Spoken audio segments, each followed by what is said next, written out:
Hi everyone, এটা ছিল ষষ্ঠীর দিনের ব্লগ। চলো তোমাদের সাথে শেয়ার করি। তো ষষ্ঠীর দিন আমরা সব বন্ধুরা মিলে প্ল্যান করেছিলাম যে শোভাবাজার রাজবাড়ি ঠাকুরটা দেখতে যাওয়ার জন্য। তো সেই মতো এখানে আমরা চলে এসেছি মাঝেরহাট স্টেশনে। তো এখান থেকে আমরা যাব শোভাবাজার। তারপরে এই যে ট্রেনে উঠে পড়েছি, আর ট্রেন থেকে নেমে এই যে দেখতে পাচ্ছ রুগীটাকে, এখানে ওআরএসের জল গুলছে। এটা নাকি ওর এনার্জি ড্রিঙ্ক, সারা রাস্তাটা এই খাবে।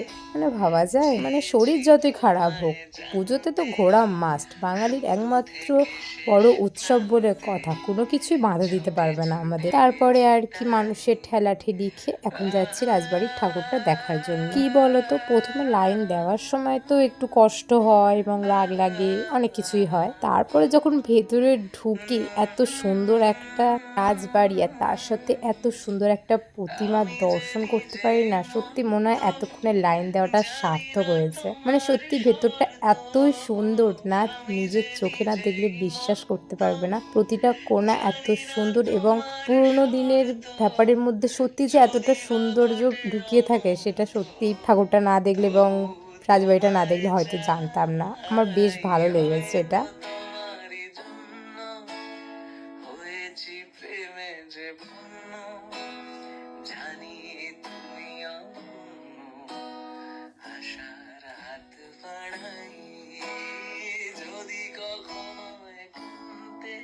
পরে ওখান থেকে বেরিয়ে এসে ফুচকা খেয়ে এখানে মেট্রোতে উঠে পড়েছি, যাবো এবার গড়িয়ায়।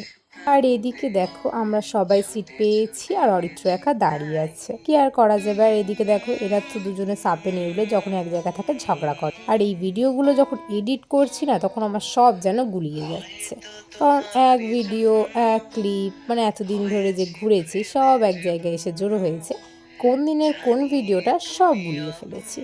অনেক কষ্টে খুঁজে খুঁজে ভিডিওগুলো একসাথে জুড়ে এখন এডিট করতে বসেছি।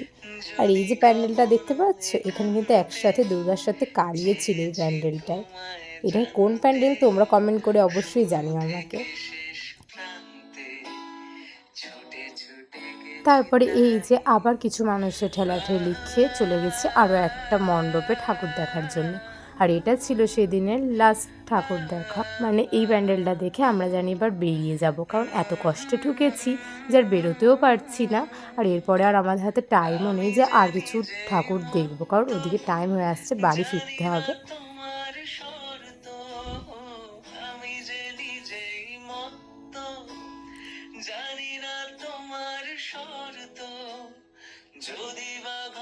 ওর এই পুজো মণ্ডপটা থেকে বেরিয়ে সামনে ছিল একটা মেলা। তো সেখান থেকে আমরা প্রথমে চলে গেছিলাম একটা কানের দোকানে, কিছু কানের কিনে নেওয়ার পর চলে গেছিলাম কিছু ফটো তোলার জন্য। ফটো ভিডিও করার পর চলে গেছিলাম খেতে, কারণ এবার আমরা ফিরবো বাড়িতে। তার আগে কিছু খাওয়া দাওয়া করে যাব বাড়িতে।